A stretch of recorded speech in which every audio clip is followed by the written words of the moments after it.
Black Friday в eMAG ще се проведе този петък, 17 ноември 2023 година след 7 часа сутринта. На разположение на потребителите ще има над 1 милион оферти и безплатна доставка до EasyBox за всички поръчки над 9,99 стотинки. Ето няколко предварителни оферти за черният петък. Samsung Galaxy S21 FE за 779,99 стотинки. Лаптоп Asus VivoBook Go 15 за 489,99 стотинки. 43-инчов 4K телевизор Samsung за 499 лева. Преносима аудиосистема JBL за 549 лева. Пералния Хайнер за 359 лева и 99 стотинки. Кафе автомат Philips за 449 лева и 99 стотинки.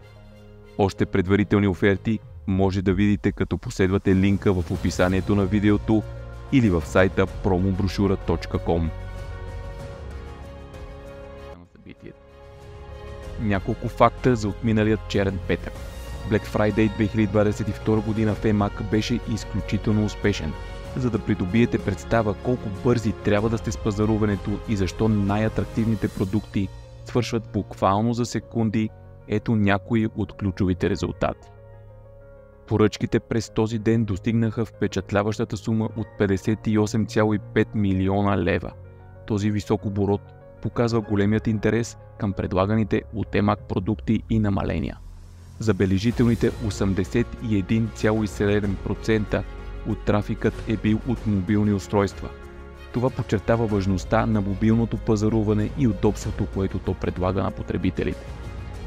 Потребителите на eMAG са отделили средно по 591 лева за своите поръчки, като са добавили средно по 3 продукта в тяхната количка. Златната секунда е била в 9 часа 1 минута и 2 секунди, когато са били поръчани 82 продукта за 1 секунда.